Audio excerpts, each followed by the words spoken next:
Okay, still on the continuation of projectile motion. In this video, we'll be looking at the derivation of the formulae for maximum height, time of flight, and the range. And so let's start with the maximum height. So we are going to still be using the equations of linear motion because we'll be considering only the vertical component of the velocity and of course the acceleration due to gravity and the height.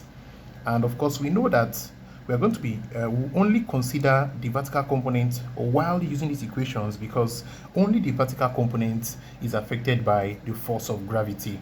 So, and the horizontal component is going in the horizontal direction, and the force of gravity does not act in the horizontal direction. That's why the horizontal component remains the same and cannot be used to replace our velocity in this equation. So, but let's see what we have. Since we now agree that every velocity in this equation must be the one of the vertical component and not the horizontal component. So that's why I've written my v as v sub y to show that it is in the y direction, the vertical component, and the initial is also u sub y to show that it is also in the y direction. And my height also is also h sub y because I'm considering this height and not h sub x. That h sub x will be the horizontal distance. Again, u sub y, my time, my g is also my of course my acceleration due to gravity, and of course we have the same variables here also. So let's see, for maximum height, we know from the last video that for maximum height, our v sub y, that's the vertical component. When you get here, the vertical component will be v sub y. The final velocity for the vertical component of the velocity u will be 0. Remember, this is the velocity with which the object is being thrown, and this is the angle that this velocity makes with the horizontal, and this is the horizontal component of this velocity, and this is the vertical component of the velocity. And don't forget that the vertical component is always equal to this velocity u times sine the angle, and the horizontal component v sub x is always equal to this velocity u times sine times cos the angle. So this velocity, this value u sine theta will be its value at the initial stage. That's a component of this velocity u. Then when it gets to the maximum height, the vertical component becomes 0. So this is our initial value here. So at the maximum height, the vertical component will have this value, but at the initial stage, my u, initial velocity, will now have this value, u sine theta. That is the value of the vertical component at the initial stage. Then our g will now be negative g, because as the object is going up, the speed is reducing, it is experiencing retardation. And of course, they said maximum height, we need to include the h sub y, because it's going to be in the y direction. That's question mark, what will be the value for the h sub y. So I want to make h the subject of the formula. So which of these formula will blend with these parameters I have here. So I have v sub y, ug, and h sub y. V sub y, ug, no h sub y. I think the one that will blend is this one. I have v sub y, u sub y, and g, and also h sub y. So writing this equation out, we'll have it this way. So I'm going to write out this one. So I have v squared sub y equals to u squared sub y plus 2gh. So, and I'll just start replacing them with what I have here. So this will now be 0 squared. Initial velocity squared will now be this whole value squared, then plus 2gh means 2 times g times h. That's 2 times, the g now becomes minus g because the object is going up and you have a negative acceleration, also known as retardation, then times h. Then we'll now have 0 squared is 0 equals u sine theta times another u sine theta gives us u squared sine square theta. Then of course we have plus times minus minus, and 2 times g times h gives us 2gh. And we can write it as u squared sine square theta minus 2gh equals 0. And then we can continue. We can now have it this way. Manage the space. So this one goes over and now has a positive sign. The 0 here means nothing, so that can go. So we now have u squared. Or let's make this one the subject. Let's leave this one on the left hand side and take this one to the right. So we now have minus, with the sign there, minus 2gh equals, then this u squared sine squared theta moves over and becomes minus u squared sine squared theta. Then we can now multiply through by -1, so we can say minus cancels minus, and I have 2gh equals u squared sine squared theta, and divide both sides by 2g because I want to make my h the subject of the formula. That's the idea, to make my h sub y the subject of the formula. So I'll divide through by 2g. So I have 2g cancels 2g, and my h sub y, which is my maximum height, will now be equal to u squared sine squared theta over 2g. So this is the value for the maximum height of a projectile. This is the formula for getting the maximum height or the greatest height reached of a projectile. So let's go to the next one. The next one will be the time to reach the greatest height. Time to reach the greatest height. So for that one, the time to get to the greatest height, again, at the greatest height, we know that our v sub y, which is the vertical component, will be, of course, 0. We've explained that in the previous video. And of course, our initial u sub y will have a value before becoming 0 at the maximum height. We'll have a value of what? U sine theta. And then our g will be -g also, because it's going up and the speed is reducing as it's going up. And of course, the time is what we want to get. Time taken to reach the greatest height or the maximum height. That will be a question mark. And of course, we know that these parameters will blend with the first equation here.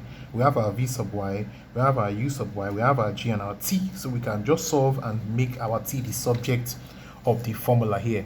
So writing out the formula, this one here, v sub y, okay, let me change the marker. V sub y equals u sub y plus gt. Then rewriting that, I have v sub y, or okay, this is 0 now. V sub y becomes 0 equals u sub y is the initial one, and it is now u sine theta.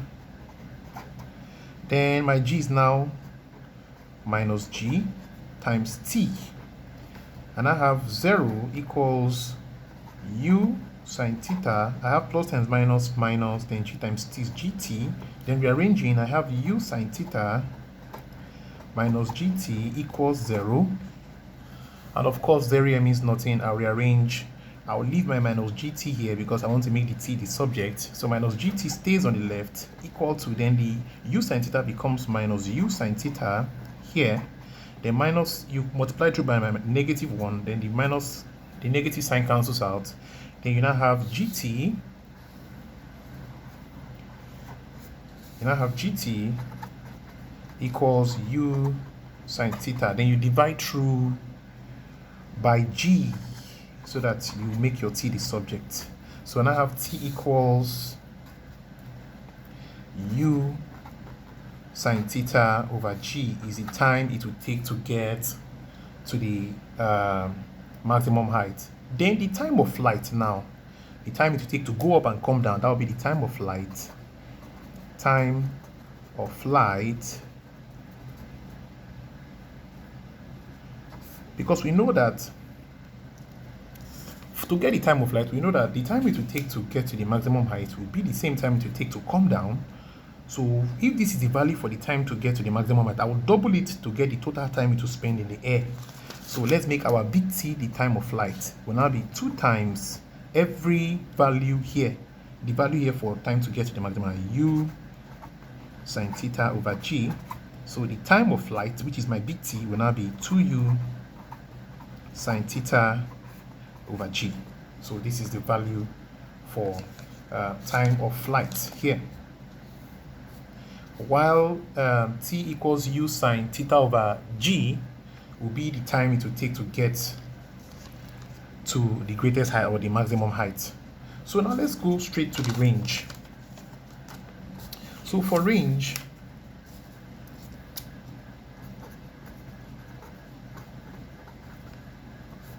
range is the horizontal distance that particular projectile will cover, and since it's going to be, this range is a different ballgame entirely, it's going to be the horizontal distance covered. That means we just have to use the horizontal component of the velocity now. So we are going to involve the horizontal component of the velocity, and it's also equal to what?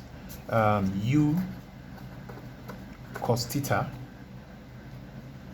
And we know that the range is a particular distance, and we know that distance is equal to the speed of the object times the time. Or when we mean the speed of the object, we are looking at the numerical value of that particular velocity. We are looking at the magnitude of that velocity. So we can replace this speed with the value, the horizontal component of velocity. But don't forget, we are actually using the numerical value, the magnitude of that particular velocity. So we can now say distance is the range actually. So we can say range, which is also equal to the distance covered by the object in the horizontal, that's the horizontal distance, equals to the speed can also be, we can replace the speed with this horizontal component since we are dealing with only the magnitude, the numerical value. So that will be u cos theta times t. And of course, this t will be the total time it will spend in here, because it will go this way and it will come down. It means that it will be the total time spent in the air. So we're going to change this one to big T. So we can now see our range will now be equal to u cos theta times the big T. And of course, we can now replace our big T here with this value for big T. Remember our big T, which is time of flight or total time spent in the air, equals to 2u sine theta over g. Then we can now have it this way, that we can now say range equals to u cos theta times the t is now equal to this value times 2u sine theta over g, and then we multiply through. So our range will now be equal to let's first start with u times 2u. that will be okay, u times u gives us u squared, then we'll now have times 2 sine theta, then times cos theta over g. Okay, this arrangement will give us our desired result. Then of course, from multiple angles, double angles of trigonometry, we know that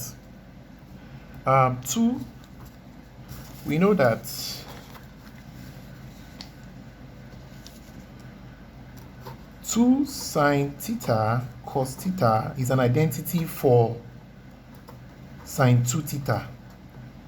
That's why you need to master your trig before you venture into physics. So we know that this identity equals to this. 2 sine theta cos theta is also the same thing as sine 2 theta. So we're going to replace this value with sine 2 theta.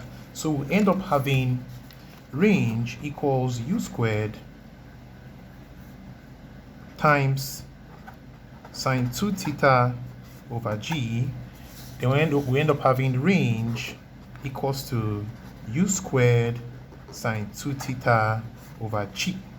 So that is our value for our range. But if we can now look at our maximum range now. Maximum range. For maximum range, the angle must be 45 degrees. That is the only time you can attain the maximum distance that projectile will cover. So the angle must be 45. So I'll just fix 45 degrees here, and then we'll have range equals to u squared sine 2 times 45 everything over g. And that's a range equals to u squared sine 90 over g. Of course, sine 90 is 1. So we now have range equals to u squared times 1 over g. Then the maximum range, max, let me state it there, equals to u squared over g. This is maximum range. So that's it. So we have successfully derived all the formulae for maximum height, time of flight, time to reach the maximum height, time of flight, and the range. Physics is very interesting. So we are going to now use this formula to solve some questions in our next video.